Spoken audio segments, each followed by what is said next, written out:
Olá, meus queridos alunos, vamos estudar agora sobre a genética, essa tão falada genética. Vamos descobrir alguns fatores envolvidos nessa ciência e a base da genética, né, que é o DNA aqui, o gene. A gente tem aqui uma célula, cromossomo, DNA, gene, tudo isso está envolvido no estudo da genética. Vamos então verificar como acontece. A genética, olha só, é a parte da biologia que estuda os genes e os mecanismos que garantem a hereditariedade, a forma como as características são repassadas de geração para geração. Isso é a hereditariedade. Desde a antiguidade, o homem busca entender como ocorre a transmissão das características de um ser para o outro.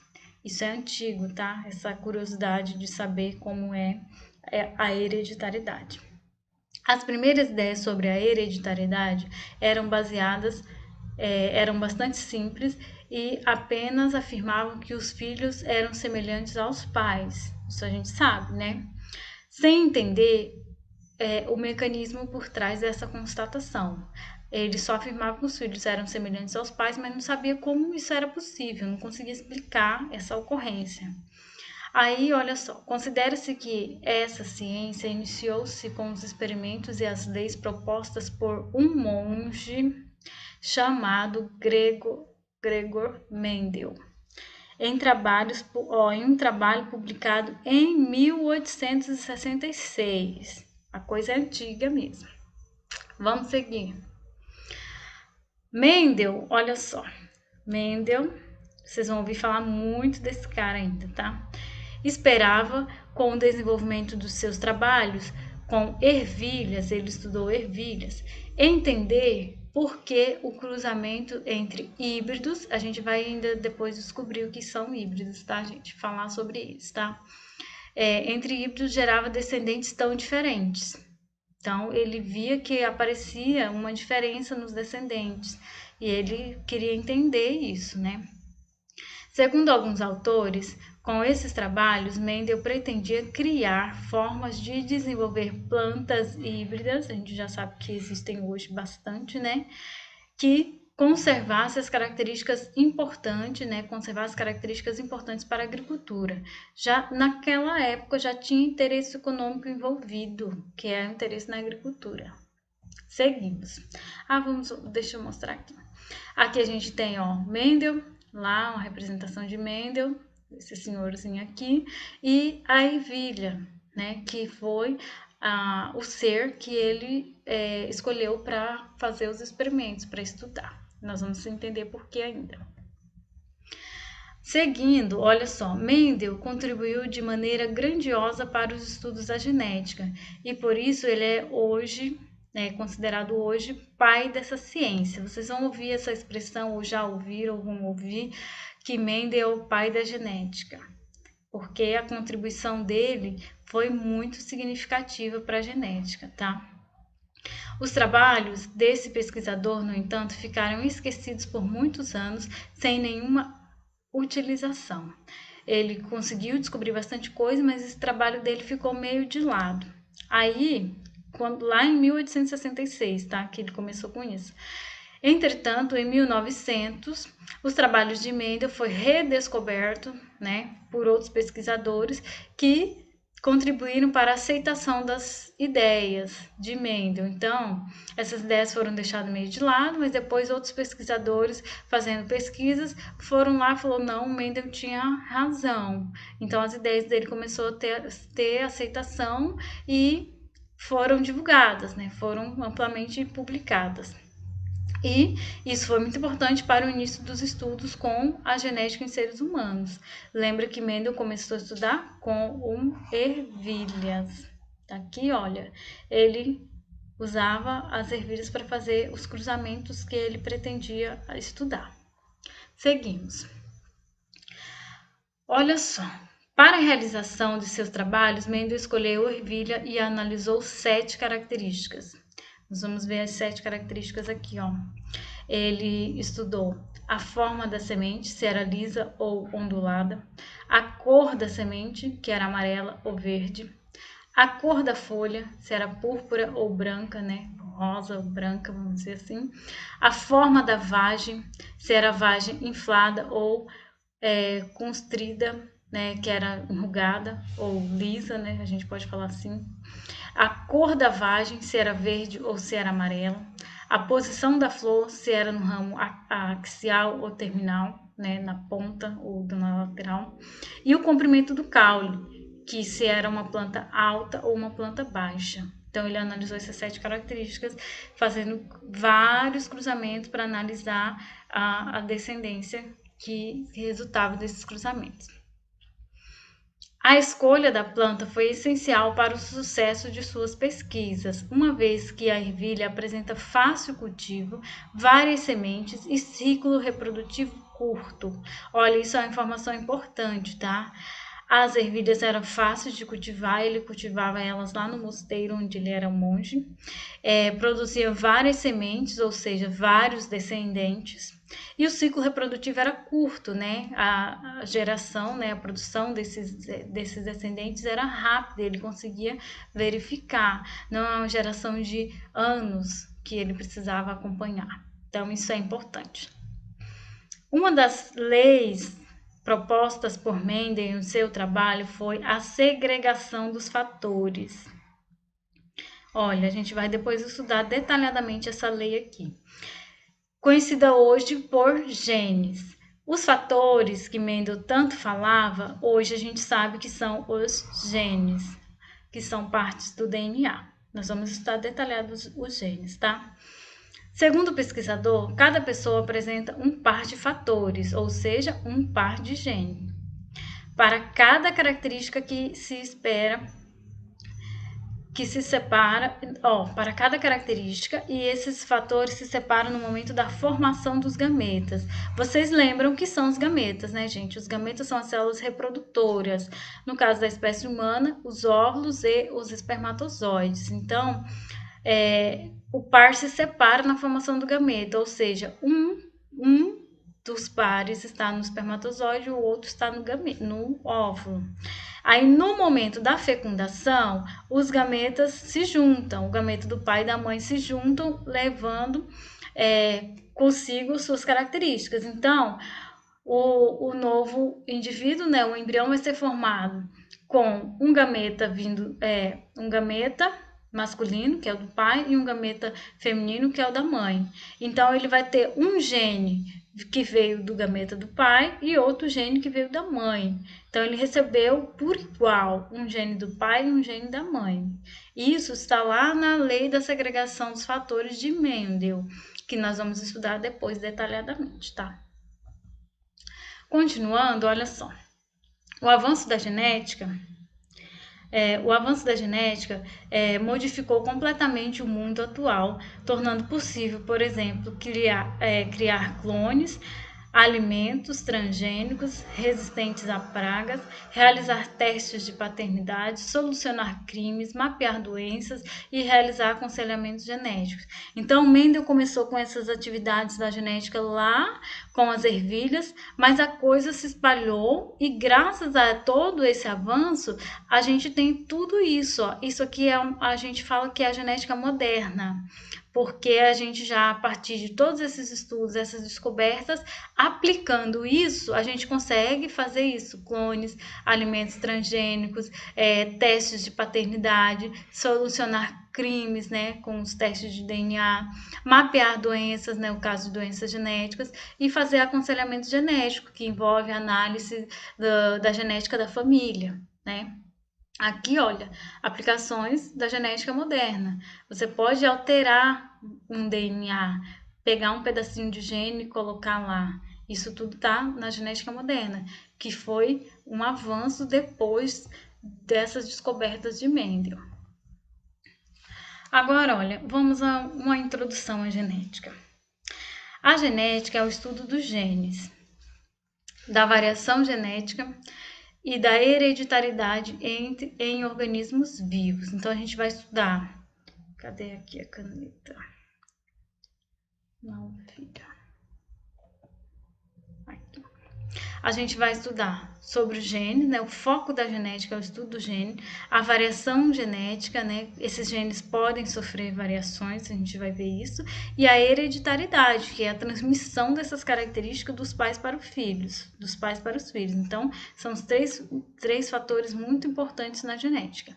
Além de serem estudados mecanismos de hereditariedade, hoje em dia a genética moderna atua na formação, olha só, estuda a função e o comportamento do gene. Você tem um determinado gene, você pode pegar, isolar ele, saber qual é a função dele, qual característica ele vai determinar, como ele se comporta, qual é a manifestação deles. Graças a todo esse avanço dos estudos da genética, tá? A estrutura do gene, ainda a gente estuda a estrutura do gene, a função do gene, a variação dele, né? Os genes podem sofrer variações, a distribuição deles em que parte do DNA ele está localizado. Tudo isso são estudados no contexto da célula e do organismo. Aí a gente tem aqui, exemplo, o organismo dominante. A gente vai observar essa característica mais na frente. E no contexto da população. Então, você pode estudar um gene, como ele se comporta dentro de uma célula, como ele se comporta no organismo, né, no corpo de uma pessoa, e também numa população. Você vai isolar uma população e vai ver qual é a manifestação desse gene nessa população. Uma pessoa é de um jeito, a outra é de outro, e tem o mesmo gene. Né? Então, isso também pode ser aplicado. A genética deu origem a várias sub-áreas, como a epigenética e a genética de populações. São outras partes, né, que surgiram com o avanço da genética, principalmente com o avanço da genética moderna. Nós vamos ter aulas separadas, né, para a gente assistir, para a gente estudar sobre a epigenética e a genética de populações e outros assuntos também ligados à genética, como, por exemplo, a genética moderna. Agora, vamos dar uma lembrada, uma revisão aqui. DNA, cromatina, cromossomo. O que é o DNA? O que é a cromatina? O que é o cromossomo? O DNA é um composto orgânico formado por duas longas cadeias dispostas como uma dupla hélice. Cada cadeia apresenta uma sequência de nucleotídeos. Vocês estudaram isso lá no primeiro ano. Agora a gente está fazendo uma revisão aqui. A cromatina é o DNA compactado. Olha isso, a cromatina é o DNA compactado. É a mesma coisa, só está em formato diferente. Juntamente com uma série de proteínas chamadas histonas, tá? E o cromossomo? O cromossomo, estrutura formada pelo DNA completamente compactado pelas proteínas histonas e por um grande enovelamento. Então, se a gente for analisar essas três definições, a gente está falando da mesma coisa. DNA, cromatina e cromossomo é a mesma coisa. Olha só, os cromossomos só se condensam no momento da divisão celular, né? No momento que a célula vai iniciar o processo de divisão celular. Vamos observar na imagem. Essa aqui é a molécula de DNA, vocês já se lembram dela, familiarizados, que tem lá as bases nitrogenadas ligadas, né? Essa é uma fita ligada a outra fita, né? Pelas bases nitrogenadas. E é uma dupla hélice torcida, né? Disposta uma sobre a outra. Isso é a molécula de DNA. A cromatina, olha aqui, Isso aqui é o DNA, é a mesma molécula. O que aconteceu com ela? Ela começou a enrolar. Tá vendo que ela tá enrolada nessas bolinhas aí? Essas bolinhas aí são as proteínas histonas. Então, o DNA começa a se enrolar e forma a cromatina, que é o DNA condensado. E essa enrolação continua, né? Esse novelamento continua. E aí a gente vai construir o cromossomo, que é, na verdade, a organização, dessa cromatina formando o cromossomo. Aqui, o cromossomos tudo divididinho lá no núcleo da célula. Os cromossomos, eles só vão ser formados, ou seja, o DNA só vai aparecer nesse formato aqui quando a célula for iniciar o processo de divisão. Durante o restante do tempo, o DNA está aqui na forma de cromatina e na forma de dupla hélice. Então, gente, DNA, cromossomo, cromatina é a mesma coisa, é o mesmo material genético, só que eles se apresentam de formas diferentes. Isso vocês já estudaram, só para a gente lembrar, tá? Vamos continuar. Aí a gente tem o tão falado gene. O que é o gene? É um fragmento de DNA ou uma sequência de base nitrogenada, né, que codifica uma molécula de RNA específico, que é responsável pela formação de uma ou várias cadeias polipeptídicas. Essas cadeias polipeptídicas é a mesma coisa que as proteínas. Aí, na genética, a gente fala muito do gene. O que é o gene? É um pedaço de DNA, né, um fragmento do DNA que vai codificar, né, que vai formar a molécula de RNA, e a partir dessa molécula de DNA vai formar a molécula de proteína. E a proteína é que é responsável pela característica. Então, olha aqui, nessa representação. O gene, que é um trecho de DNA, então isso aqui é um gene. Aí esse gene é transformado em RNA, né? As informações desse gene, do DNA, é copiada para formar o RNA, que é o processo de transcrição, que a gente estudou lá no primeiro ano. E aí, esse RNA mensageiro, ele tem uma mensagem, que é um código, que vai formar a proteína, que é o processo de tradução. Então, o que tem a ver um gene com a nossa característica? O que tem a ver uma proteína com a nossa característica? O gene é que tem as informações para formar a proteína. E a proteína são as substâncias que vão codificar, que vão definir a nossa característica. A cor do nosso cabelo, a textura do nosso cabelo, a cor da pele, a cor do olho. É um gene, esse gene forma o RNA, esse RNA codifica, forma a proteína e vai lá, por exemplo, produção de melanina em alto nível para então dar a coloração do cabelo, a coloração da pele, tá? Aqui, se a gente pegar, ó, mesmo caso lá, o cromossomo, a cromatina, né, desenrolada aqui, a gente segue, isso aqui é a molécula de DNA. E se a gente pegar um pedaço dessa molécula, se a gente reservar só esse pedaço aqui, eu tenho um gene. Se eu pegar outro pedaço aqui, eu tenho outro gene. Se eu pegar outro pedaço aqui, eu tenho outro gene. Cada gene é responsável por uma característica. Então, o gene, na verdade, pedaços de DNA responsável por uma característica. Certo, gente? Vamos seguir. Aqui, olha, a expressão gênica. Essa expressão gênica é, na verdade, isso, ó, o gene, né, passa por aquele processo ali que a gente viu de transcrição, que forma o RNA, depois de tradução, que forma a proteína. Ó. Um gene responsável pela cor do olho, um gene responsável pela cor do cabelo. Então, isso é a expressão, ó, isso é o gene, isso é a expressão do gene. A cor do olho é a expressão do gene. A cor do cabelo é a expressão do gene. E o gene é só esse pedacinho aqui, ó. Só esse pedacinho aqui que foi desenrolado, aí tem esse trecho e vai ser responsável por essa cor. Esse outro pedacinho aqui já é outro gene, ó, tá lá em cima, responsável pela cor do olho. Aqui no meio a gente pode ter outro gene. Esse pedacinho aqui vai ser responsável pela textura do cabelo, por exemplo. Aí tem outro pedacinho aqui que é responsável pela altura da pessoa. Então, cada pedacinho é um gene. Vamos seguir, gente. Revisando. Olha só, a meiose.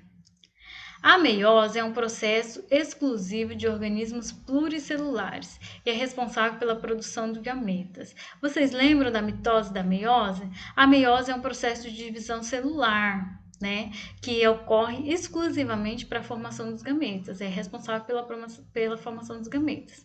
Diferente da mitose, que é o outro processo de divisão celular, a meiose é um processo reducional. O que significa isso? De redução, vai reduzir. Pois uma célula diploide, quando realiza a meiose, se torna uma célula haploide de A. Essa aqui tem 2, essa aqui só tem 1. Então, esse é o conceito, tá? Aqui a gente tem, ó, cromossomos homólogos, né? Que são os cromossomos irmãos. E aí, eles primeiro são duplicados. Isso aqui é uma representação de uma parte da meiose, tá, gente? Eles vão ser duplicados, depois eles se separam, ó, separação dos cromossomos homólogos. Aqui os cromossomos homólogos já estão separados, ó. Um em cada pedaço. Aqui, ó, ele só tinha um bracinho. Aqui ele tem dois, porque ele primeiro foi duplicado. E aí vai ter a segunda parte, que é a segunda divisão. Ó, meiose 1 aqui, aqui meiose 2. Aí nessa meiose 2, o que, que vai acontecer? Ó, cada bracinho do cromossomo vai para um lado. Um. Aí aqui a gente tem as células N igual a 1, que só tem um cromossomo. E aqui a gente tem célula N2 ou 2N, porque temos dois cromossomos. Por isso que a meiose é um processo de divisão reducional, porque o número de cromossomos foi reduzido. Ah, por que a gente tem que saber disso? Porque os gametas são formados aqui. Essas células aqui haploides vão dar origem aos gametas. E os gametas só têm um gene, ou seja, só tem um cromossomo, certo? Aí aqui, o que acontece? Tem os indivíduos, né? O homem e a mulher com seus 46 cromossomos, normal, e aí vai ocorrer a meiose. Na meiose a gente vai formar essas células aqui, que são as células haploides. Olha aqui, que só tem 23 cromossomos. Aqui, cada um tinha 46, e aqui tem 23. O que aconteceu? Reduziu, caiu pela metade.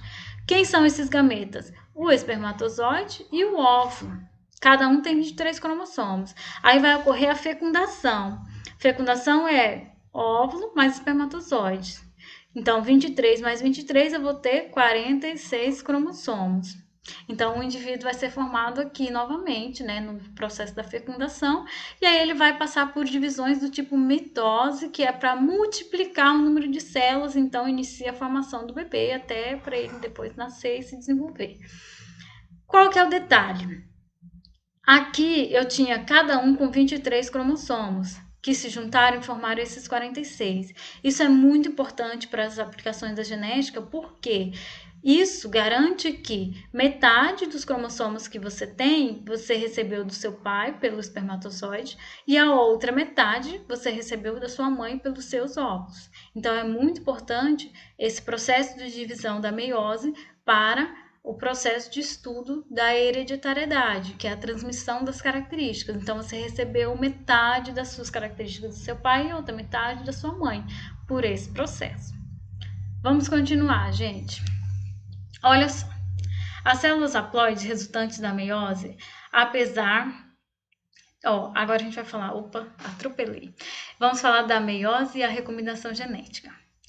As células haploides resultantes da meiose, apesar de conterem o mesmo número de cromossomos, não são iguais. Vamos verificar por quê. Cada par de homólogo, né, que são os cromossomos homólogos, aqueles vizinhos lá, irmãos iguais, eles se orientam independentemente da orientação um do outro. Então, eles se separam cada um para um lado, tá? Se levarmos em conta que ainda pode ocorrer crossing over, o que é isso? Formando cromossomos com associações de genes completamente novas, então a possibilidade de combinação genética é extraordinariamente alta. O que é isso? Ao longo da meiose, permite novas recombinações genéticas e permite aumentar a variabilidade das características das espécies. Em uma determinada etapa da meiose, ocorre esse fenômeno, crossing over. O que é isso? Aqui estão os cromossomos homólogos, que são os alinhamentos dos cromossomos homólogos. São os cromossomos irmãos, eles estão um do lado do outro. Aí, nessa segunda parte aqui, o que acontece? O crossing over. O que na verdade aconteceu? Os cromossomos aqui, cruzaram as perninhas. Nesse cruzamento de perna, eles trocaram um pedacinho. Uma parte desse foi para aquele lá e a parte de lá veio para cá. Isso é a recombinação deles, cromossomos recombinantes, porque esses dois aqui, cada um ele tem diferente, ele é azul com um pedaço vermelho, esse aqui é vermelho com um pedaço azul, isso quer dizer que ele pegou um pedaço daquele e esse aqui pegou um pedaço desse. Então, é uma recombinação, o gene que estava aqui se recombinou com o que estava aqui. Isso aumenta a variabilidade, isso amplia a manifestação das características. Então, recombinação genética é a mudança na posição desse gene, que vai de um lugar para o outro, e proporciona novas ou uma variabilidade de características, tá? Isso ocorre na meiose, em uma etapa da meiose, quando os cromossomos estão lá se dividindo. Então, por isso, meiose e recombinação genética. Vamos continuar. Agora vamos estudar os conceitos básicos de genética. Nossa, tem um monte de coisa. Olha só. Para a gente estudar genética, a gente precisa assim, conhecer, entender vários conceitos que são muito comuns, são muito falados. A gente vai detalhar alguns aqui e é importante que vocês memorizem, acompanhem, lembrem sempre desses conceitos, tá? Vamos aqui. Os alelos são genes, ó, alelos são genes, então gene é a mesma coisa que alelo, tá? Diferentes que ocupam o mesmo locus genético, no mesmo par de cromossomo homólogo e que define variedades diferentes do mesmo caráter. Muita informação.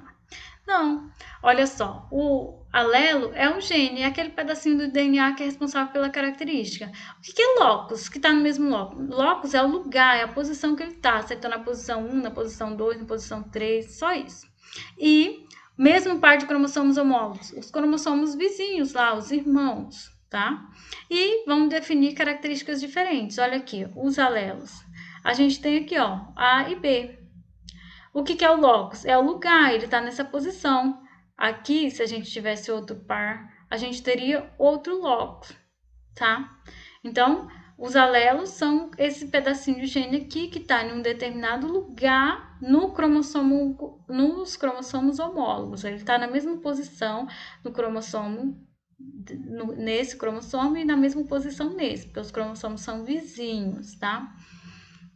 E o locus gênico é a posição ocupada pelo alelo no cromossomo, isso que a gente está falando, se ele está na posição 1, na posição 2, na posição 3, 4, 5. Gene, como a gente já viu, o gene, olha, a gente vai falar muito dele, tá? É importante saber. É um segmento da molécula de DNA que contém a instrução gênica codificada para a síntese de proteína. Então, gene é o X da questão, é onde está a informação que a gente precisa para identificar a característica que a gente quer, tá?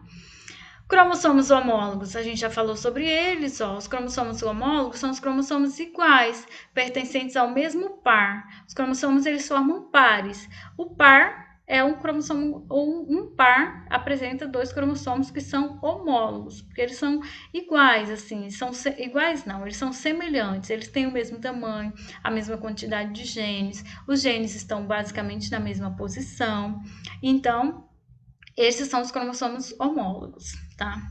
Os cromossomos sexuais são os cromossomos responsáveis pela definição do sexo, né? A gente tem o cromossomo X e o cromossomo Y, que contém os genes que definem o sexo. Os cromossomos autossomos. Esses são todos os outros cromossomos que não são sexuais. A gente tem 23 pares de cromossomos. 22 são autossomos, são responsáveis por todas as nossas características que não estão relacionadas com o sexo. A cor do olho, cabelo, altura, tudo. E aí, os cromossomos sexuais, que é o X e o Y, né? O último par, que é o 23, são os cromossomos que vão definir as características sexuais do indivíduo. Certo, gente? Mais conceitos. Herança genética. Olha só, a herança genética é características genéticas transmitidas entre gerações. De herança mesmo, o que você recebeu, né? Do seu avô, do seu pai, da sua mãe, o que você vai passar para o seu filho, depois seu filho vai passar para o seu neto, é herança mesmo, mas aí é herança de gene, de DNA, não é de dinheiro não. Herança ligada ao sexo. A herança ligada ao sexo, ela é determinada pelos genes situados nos cromossomos X, né, no cromossomo sexual. Então, são condicionadas, né, está relacionadas ao sexo. Só o sexo masculino apresenta, só o sexo feminino apresenta, porque só tem naquele cromossomo, tá? Vamos estudar uma aula só para a herança ligada ao sexo, tá, gente? E a herança autossômica é determinada pelos genes situados nos cromossomos autossômicos, né? São todas as heranças que não estão relacionadas com o sexo, com o cromossomo sexual, que é o que a gente vai estudar com maior abrangência, tá, gente? Nós vamos ter algumas aulas para estudar sobre a herança ligada ao sexo, mas vamos ter muito mais para estudar sobre a herança autossômica, que estão nos outros 22 pares de cromossomos. Vamos continuar. Mais conceitos, tá? Nossa, é muito, mas vocês vão poder depois copiar e memorizar. Ah, peraí, passou mais um. Os genes alelos recessivos. O que são genes alelos recessivos? Eles são representados por letras minúsculas, né? Azinho, Azinho, Bzinho, B, B, V, V, tudo minúsculo. Onde os fenótipos são expressos somente em homozigose. O que isso quer dizer? Que eles precisam estar, os dois genes precisam se manifestar em dose dupla. A gente vai entender, tá? Mais na frente. Aqui, os genes alelos dominantes. E a gente usa sempre, a gente não fala genes alelos recessivos, genes alelos dominantes. A gente fala o dominante e o recessivo, para se referir a todo esse nome aqui, tá? Aí, eles são representados por letras maiúsculas, aqui ó, A maiúsculo, B maiúsculo, V maiúsculo, e expressos fenotipicamente em heterozigose. O que é isso? A gente vai descobrir já já. Quando os genes alelos são iguais, denomina-se homozigotos. Quando diferentes, heterozigoto. Aqui, gente, ó, vamos entender. Esse daqui é um gene alelo dominante, porque a letra é maiúscula. E aí, ele é homozigoto. Por que é homozigoto? Porque as duas letras são iguais, ou seja, as duas letras são maiúsculas, tá?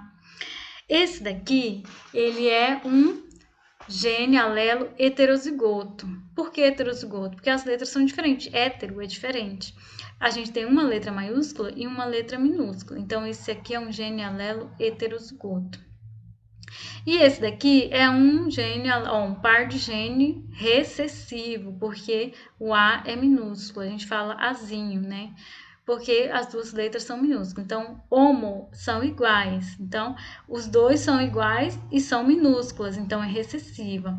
Nesse daqui, as duas são iguais e são maiúsculas, então por isso é dominante. Então, a gente tem homozigoto dominante, tem homozigoto recessivo, né? As duas são iguais e são recessivas, são pequenas. E a gente tem o heterozigoto, que tem uma do dominante e uma do recessivo. Agora vamos ver lá o que é os outros conceitos, tá? O fenótipo e o genótipo. O genótipo, ele se refere à constituição genética de um organismo. Pode ser definido como um conjunto completo de genes herdados por um indivíduo a partir de seus progenitores, que são seus pais. Então, o que é o genótipo? É a constituição genética, é o conjunto de gene que a gente tem, o nosso DNA. Isso é o nosso genótipo. Aí, você pode estudar o seu genótipo fragmentado, você vai estudar um gene de cada vez. Então, quando você fala o genótipo, você está se referindo ou à sua constituição toda ou só aquele pedacinho que você está estudando.